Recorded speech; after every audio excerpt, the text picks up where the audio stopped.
আমরা কি মুসলমান? আমরা শুধু দাবি করি অথচ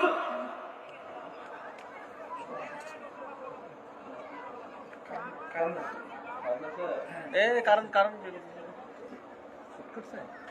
এ লাইন চেক করো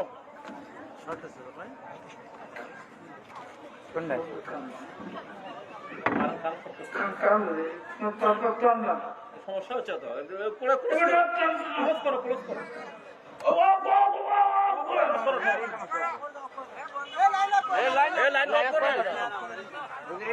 আর ওই লাইন সমস্যা হচ্ছে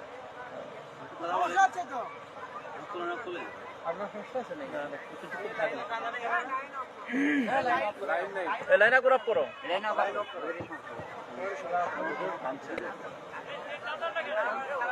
ওনাকে নিয়ে যান